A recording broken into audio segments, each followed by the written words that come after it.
Janet!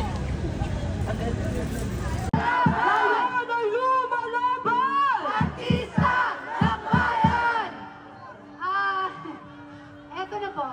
Sorry. Ito na yata yung pinakamadaming taong napagsalitaan ko. Anyway, yun nga. So sabi ko, pwede pang sa backstage na lang ako kasi nga mahihain ako. Pero dito na tayo, nag-aalab ang mga puso natin. So, maraming salamat sa lahat ng mga nagpa-participate, sa mga lahat ng mga nagsasalita. Lahat po ng sinasabi ninyo, ideal para sa atin, para sa ating mga Pilipino. Bata pa lang ako sa UP Baguio, nakikipaglaban na kami sa ganitong klaseng sistema. Pero hanggang ngayon, hanggang ngayon parang mas malala pa ang nangyayari. Parang mas in our face nila ginagawa yung pagnanakaw nila, yung paglulustay nila sa mga pera natin. Taxpayer din po ako. Meron akong 2 anak na tinataguyod, may pamilya akong tinataguyod. Masakit para sa akin na sa kanila napupunta ang pera natin. Iintindihan ko ang galit nating lahat. Pero I think mas importante na bantayan natin ang kilos nilang lahat. Mag-umpisa tayo sa pagiging vigilant, sa pagbabantay, para hindi na nila gawin ang ginagawa nila. At tama, panagutin natin sila. Panagutin natin sila. Dahil sobra na sila.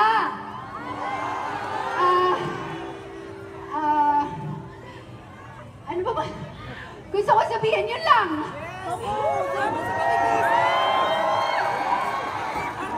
Maraming salamat, Miss Angel. Hustisya lang para sa ating mga Pilipino na nagtatrabaho ng tapat at maayos. Hustisya! Hustisya para sa mga Pilipino. Hustisya! Sana makinig sila sa atin at sana may mangyari ngayong araw na to. Maraming salamat po. Maraming salamat din po, Miss Angel. Acknowledge din po, kung pwede po, kung kaya po ninyo. Go. Kaya naman. Magandang tanghali po sa inyong lahat. Unang-una. Ayun, payong ibaba daw. Para makakita yung iba. Sige. Bilang dating estudyante ng UP Institute of Mass Communication. Ka-70san pa, panahon pa nila Jerry Barrigan at ng ilang mga estudyanteng nawala at napatay. Dahil sila'y namundok, nakita ko na ang malagim na nangyayari sa ating bansa. At naiiyak ako na ako'y cute lang ako, pero 70 plus na po ako. Nandito pa rin tayo. Iniitim ko lang ang mga uban ko. Pero naghihirap pa rin ang Pinoy. At mas masahol pa ang garapalang nangyayari sa araw-araw na panonood natin sa telebisyon. Nakakasuka. Di po ba? Pipigilin ko lang. Kalma! Kinocongratulate ko po lahat ng mga student leaders. Lahat na umatake dun sa Diskaya residence dahil sila ay matapang. Hindi ako palagi yan sa Pilipinas sapagkat ako ay madalas na sa UK dahil ako po ay nakapag-asawa ng Briton, nakatanso. Anyway, pero pabalik-balik po ako dito. Nakita niyo ako sa Dirty Linen, Batang Quiapo, Lolong, ayan. Anyway, ang tinext ko mga kaibigan ko, ano gagawin natin? Ang mga estudyante lang ang nagsasalita at tumikilos. Hindi ako nakatanggap ng kahit anong masyadong firm na answer. But anyway, I'm so happy na nandito tayong lahat. Para sa akin, nasabi na ni Angel lahat ng ating mga hinaing. Ang tingin ko lang po sa aking humble opinion, bumaba lahat ng nasa pwesto! Ibalik ang kapangyarihan sa Pilipino! Tama? Para sa akin, ipapanalangin ko, hindi sa pinagsisiklab ko, ang inyong mga damdamin mula sa presidente, hanggang sa vice-presidente, hanggang dyan sa mga congressman at mga senador! Bumaba kayong lahat sapagkat walang malinis sa inyo! Lahat kayo ay corrupt. at hayaan niyo ang Pilipino magkaroon tayo na tinatawag na peaceful na snap election. Sana lang po. Diba? Sana lang magkatotoo yan. Hanggang dito na lamang po. Maraming salamat. Maraming salamat din po, Miss Tessie. Ayan. Ngayon naman, tatanungin natin si Miss Jody. Miss Jody, ano po ang nararamdaman ninyo? Ano ang nararamdaman ninyo ngayong araw? Una-muna, magandang patanghali sa inyong lahat. So, gusto ko lang mag-share. This is the very first time na sumali ako sa isang rally na katulad nito. Naniniwala ako na sa pagkakataong ito, it doesn't really matter kung anong sektor ang kinabibilangan mo, kung saang institusyon ka galing, kung anong paaralan ka graduate, or kung anong paaralan ka nag-aaral. Ngayon, lahat tayo nandito dahil tayong lahat ay mga Pilipino. At bilang Pilipino, may karapatan tayo, ang bawat isa sa atin, na malaman ano ba ang nangyayari sa pera, ano ba ang nangyayari, ang sitwasyon ng ating bayan. Para sa akin, importante na may managot. Hindi pwedeng wala Kasi ilang beses na itong nangyari. Ilang revolusyon na ang pinagdaanan natin. Simula nung unang EDSA, EDSA 2, EDSA 3, at kung napakarami. Pero minsan, nasa news, 2 linggo, 3 linggo, mamamatay, mawawala. Dapat, hindi na natin to pwedeng palagpasin. Lahat tayo concerned sa ating bayan. Gusto natin na maging masigla, malakas ang ating bayan. Hindi lang sa ating mga sarili, pero sa susunod pang saling lahi. Hindi naman to para sa atin. Ano papamana natin sa kanila? Utang? Yun ba ang gusto natin? There has to be change. Change has to happen. Sabi nga nito, ang lupa ay buhay. Ang buhay ay hindi kalakal. Tama! So dapat, huwag tayong tumigil. Collectively, may magagawa po tayo. Hindi ito kilos ng iisang tao lamang, but we have to work as a country.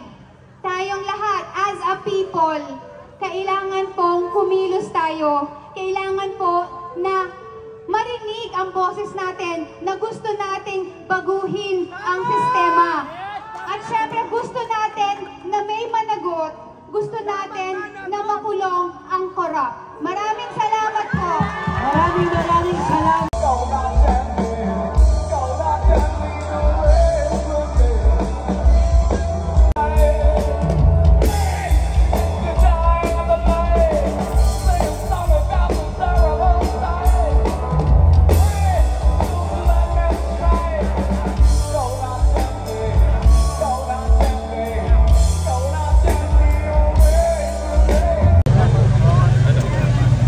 Diretso na natin po.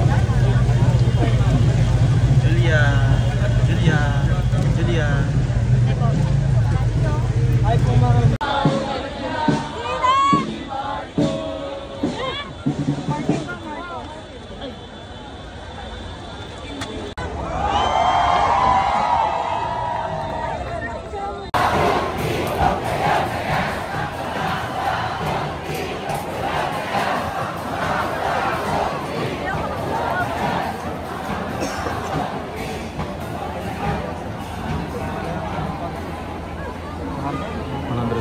lampas, marami. Para mas marami dito. Dito. Sobrang dami. Kasi doon pa lang sa may galeria, ang dami na Doon pa daw.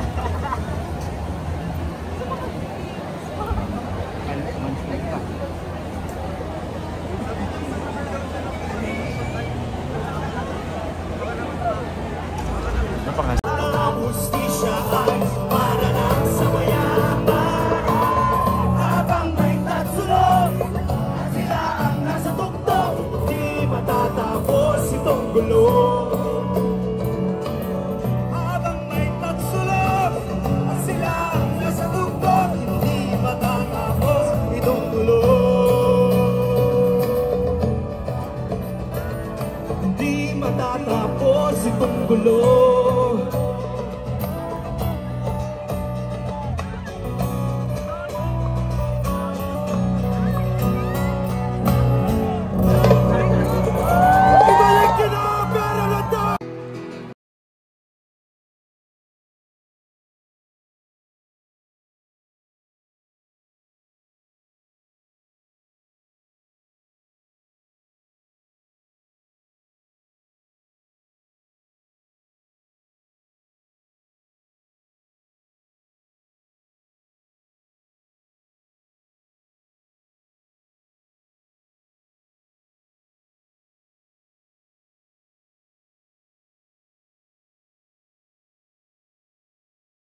Kaya't simple lamang ang pamumuhay ko. Wala akong mga gamit na magagarbo. At walang pang SOP sa mga politiko.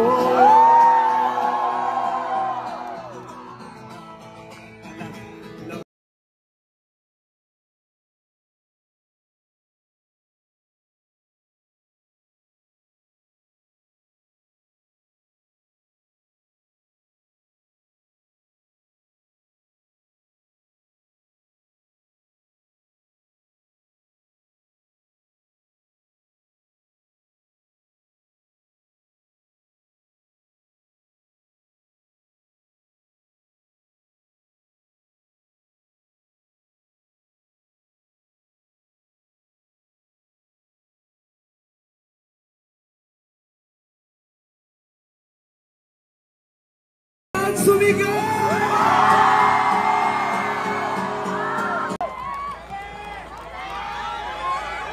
What's up, Batang people?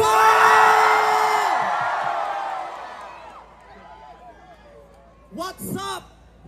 Ang up, tubig, baha, pagnanakaw, korupsyon, yun ang mataas sa Pilipinas. What's down? Ang down, ang babang-baba, yung mga Pilipino.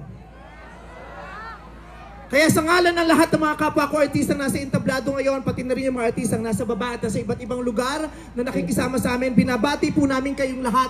Mabuhay kayo, mga kapwa namin Pilipinong nanakawan ng gobyerno. Mabuhay kayo. Yan ang pagbati natin sa isa't isa.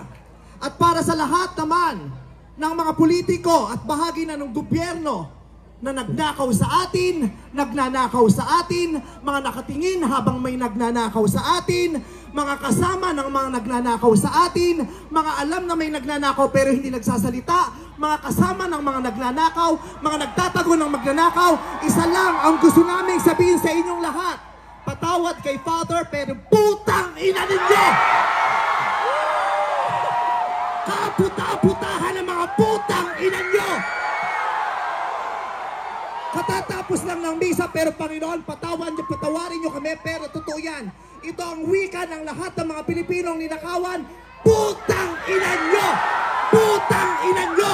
Putang ina nyo! Putang ina nyo! City mo. Isa din ako kasabi ng pagkakaisa ng lakas ng mamamayan.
Donnie. Ikaw muna. Ay, God!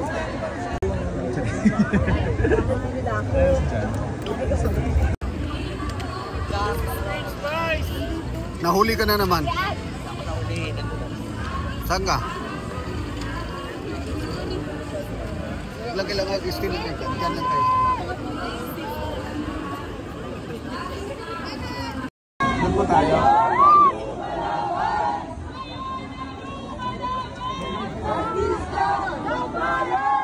Maynard.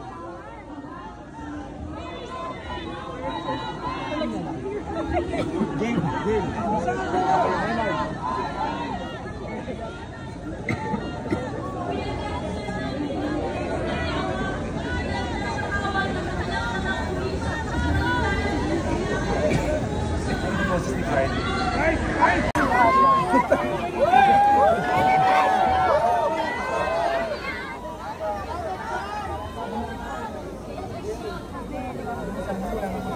Putang ina nyo mga tarantadong kurakot!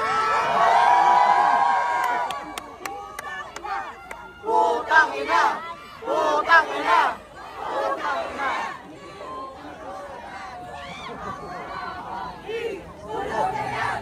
Mga kurakot! Ikulong na yan! Sobrang nag-init. Pag-ulap tayo, sobrang nag-init.